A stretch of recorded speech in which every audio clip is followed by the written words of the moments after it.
Ivete Kist. Bom dia. Bom dia, Oi, Ivete. Nicolas, Paulo Rogério. Em 2 semanas, na quarta-feira, se completarão 200 anos da independência do Brasil. Não se ouve muito falar em festas e tal. Interessante recordar o que aconteceu na independência, no centenário. Vamos fazer um passeio, então.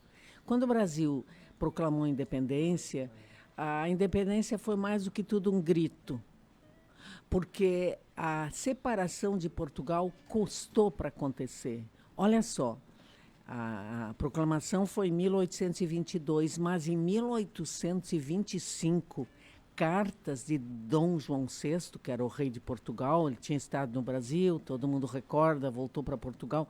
Cartas dele mostram que ele ainda acreditava piamente que os dois países eram só. Ele morreu em 1826. Sabe quem foi designado como sucessor? Dom Pedro I, e ganhou o título de Dom Pedro IV.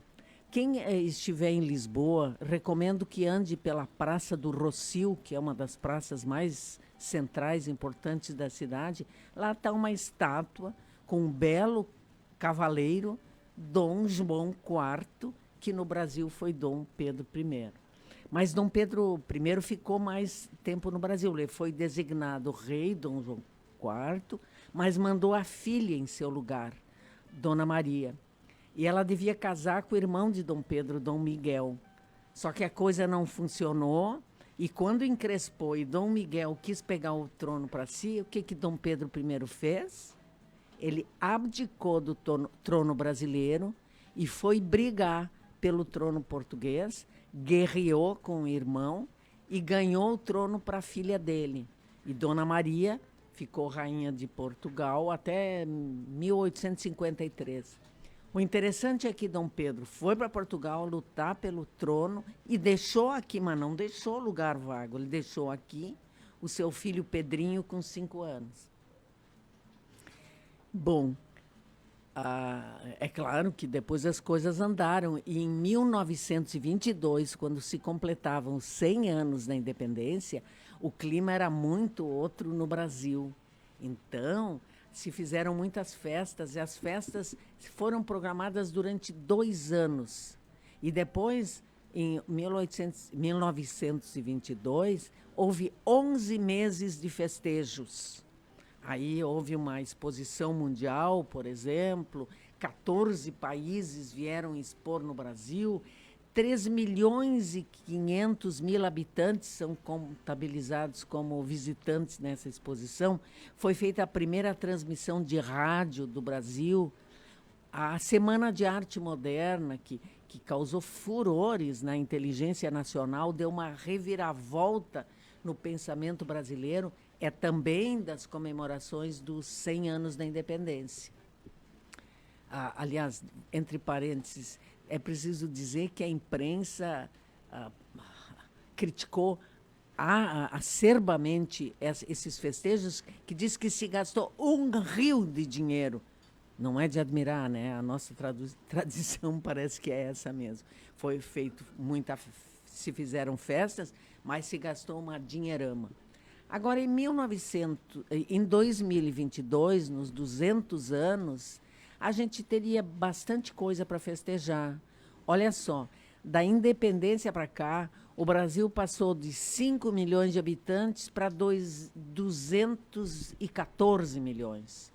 O Brasil era um país eminentemente agrícola, exportador. Hoje a gente continua sendo um país agrícola, exportador, mas se fala em agronegócios, e o Brasil se industrializou barbaramente, é uma economia das maiores, mais fortes do mundo. Não tanto como a gente gostaria, mas o país evoluiu muitíssimo. Olha só, na época da independência, a duração média da vida era de 25 anos. Hoje está em 75 anos. Quer dizer, houve uma evolução bárbara de um ponto para outro. Mas não se fala muito em festa agora, nos 200 anos. E a minha pergunta é assim, não daria para a gente aproveitar essa efeméride para fazer um balanço e também para projetar o futuro? Alguns acham que o futuro é obra do destino. Eu prefiro concordar com aqueles que acham que o futuro é alguma coisa que é feita por nós no presente e que cada gesto do presente vai ter repercussão no futuro. Os budistas dizem assim, ó, a semeadura é facultativa, a colheita é obrigatória. A semeadura é facultativa. O que tu fazes hoje é facultativo, mas tu vai escolher o que tu fizer. A semeadura é facultativa, a colheita é obrigatória. Pois é. Então, esta é a minha provocação também, o comentário de hoje, quando nós estamos prestes a comemorar 200 anos como nação independente. Lava Jato está organizando um desfile cívico-militar para comemorar o bicentenário da independência do Brasil. O desfile vai ser no dia 10 e não no dia 7. Vai ser, portanto, num sábado, pela Rua Santos Filho, no Parque Professor Teobaldo Dick. Contará com a participação dos órgãos de segurança, 150 militares do 9º Regimento da Cavalaria Blindado de São Gabriel e também a Banda Marcial do Exército de Santa Cruz. Deve também ter escolas, demais entidades do município que vão participar.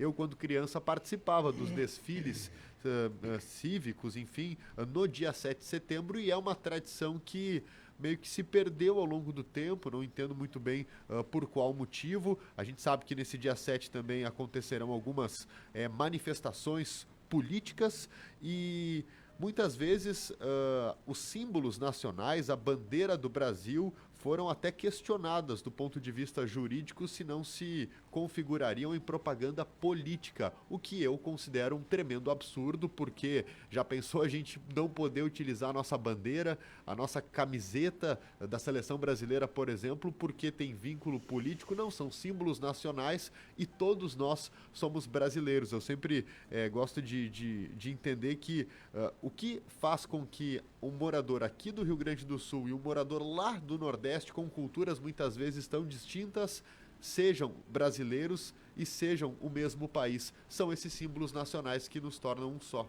Ajudam, né? Tá vendo discurso político. Parece, né? A língua é outro. Mas eu não sou candidato. Ainda não. Na mesma carona, também a disciplina moral e cívica foi banida, né? Essas coisas estiveram muito associadas com a ditadura no Brasil e elas ficaram manchadas por isso, mas tinham um conteúdo muito interessante, né? Que pode voltar ou ser dado de uma outra maneira, talvez. Mas eu queria assinalar que a língua nacional, a língua é talvez o maior elo de união dentro de um país, né? As culturas tão díspares como essa do Brasil, o que nos une mesmo é a língua, né? Todos os países que fazem fronteira com o Brasil falam o espanhol. E a língua mais falada no Brasil, pelo menos como segundo idioma, é o inglês. Pois é uma outra coisa. Mas isso aí, Nicolas, também pode pensar, eu acho que o Brasil vira as costas para os vizinhos da América Espanhola. Mas, por outro lado, é preciso considerar que o inglês é a língua do mundo hoje. É a língua dos negócios, é a língua das ciências.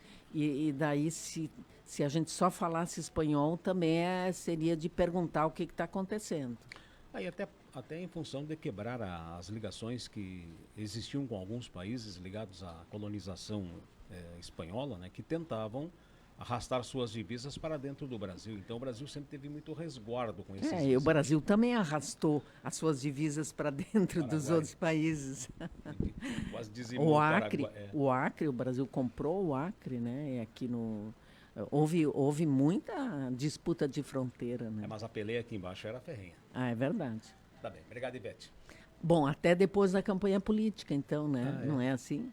Bom, o pessoal está buscando um reenquadramento do programa durante a campanha. Vamos ver se me enquadra. Durante o horário político para podermos veicular e fazer as inserções através das redes sociais enquanto tiverem em cadeia para a transmissão do horário político, né? Vamos ver. Isso.